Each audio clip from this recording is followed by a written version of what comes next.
Thanks for joining us this Easter Monday. Let me ask you about this trend of the EV purchases from the outer suburbs of capital cities. Are you surprised by the trends you're seeing in terms of who are buying the most EVs right now? Happy Easter to you, Kieran, and your family and all our viewers. I hope everyone's had a really good break. No, I'm not, Kieran. I'm not surprised by that. I live and work here in Western Sydney, and you just look around and you see big increases in EVs all the time, and hybrids, people making choices, and that's what it's all about. You know, Kellyville and Rouse Hill are the highest selling suburbs for EVs. That doesn't surprise me in the slightest. It's a bit of a myth that some in politics perpetrate that EVs are only for inner cities or only for rich people. We want more Australians to have better choices, including here in Western Sydney and in regions. We want people to be able to make informed, good choices.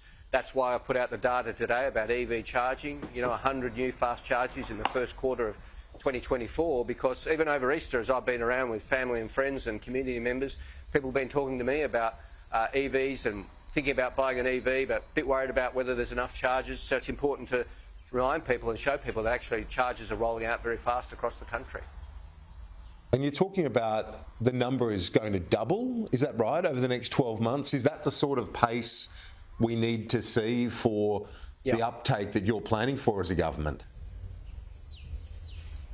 Yeah, I mean, as I said, you've seen 2/3 of the EVs on the road today were sold under the Albanese government, so EV charging needs to keep up because take-up is going up very fast. Now, we've got 90% more chargers out there than we had 2 Christmases ago, so that's a big increase. But also, as you said, EV charging or EV take-up is increasing exponentially as well. So we've got to make sure we keep up. So this is just a bit of a quarterly update to say 100 new chargers in the first quarter. Our Driving the Nation policy is really only just starting to hit its strides now, because we're putting chargers in where, in many instances, there's not even an electricity grid. So that takes some management and some planning, which we're doing with the NRMA. I opened the new chargers in Alice Springs and Tennant Creek and Katherine a few weeks ago. We opened more in South Australia during the week. So people need to know that if they want to take those long drives, most people will charge at home when they're driving to and from work. If they want to take those long drives, either whether for family or for work, that we are rolling out the charging. Federal government, state governments, some local councils and private sector working together to ensure that we increase the number of chargers available. When you look at the broader issue here, there's a real divide now before the next election.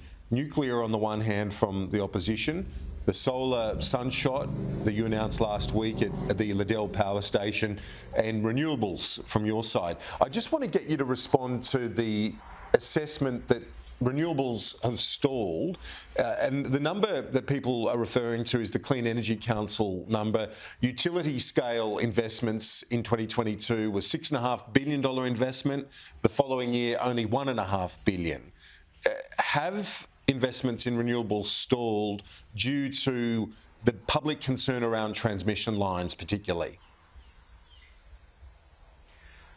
There is some issues that we are addressing around transmission lines and better social licence, but actually we've seen some encouraging figures out of the investment figures. We've seen a record investment of batteries, big batteries, for example. We've seen 5.9 gigawatts invested in those figures, so that's good. But we have more to do, and hence we've announced we'll have the capacity investment scheme to really underpin that dispatchable renewable investment, because that's, as countries around the world are all on the same journey, we're all competing for the same capital and the same supply chain inputs. So our capacity investment scheme, of which I'll have more to say in the next couple of weeks about the details of the auctions, but it's going to really underpin more renewable investment, more dispatchable renewable investment. And this is the way of the future. You know, in Europe, just for the last year, for example, they installed as much renewable energy every week as one nuclear power plant every week. So this is all pretty impressive figures around the world, and we're competing in that environment.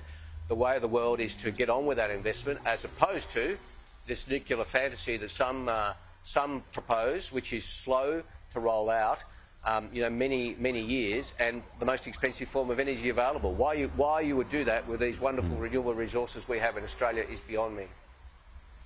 Well, the AGL company is obviously backing your idea with the solar sunshot initiative.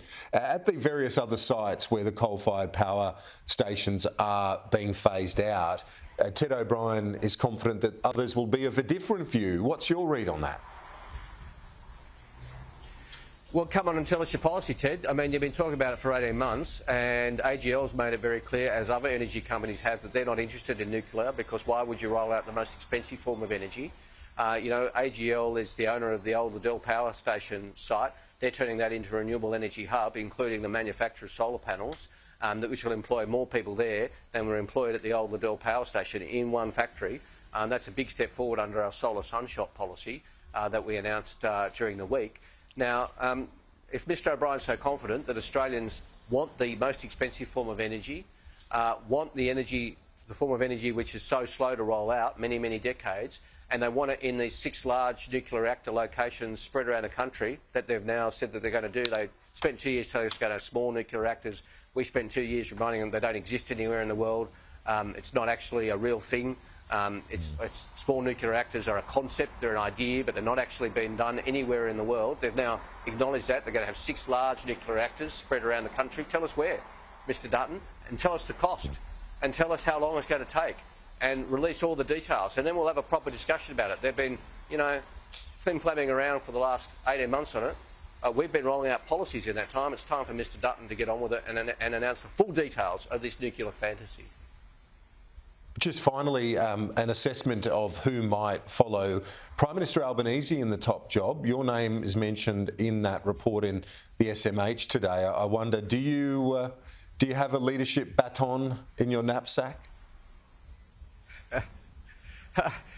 This might be something journalists are interested in. No, this is the most important job I've ever done, and probably the most important job I'll ever do, being Minister for Climate Change and Energy. And I think you'll find Anthony Albanese and the entire cabinet are all just focused on our jobs. It's a bit of fantasy football from journalists, and that's fair game. That's okay, but I expect, and we'll be working with Anthony Albanese for many years to come, I hope and expect.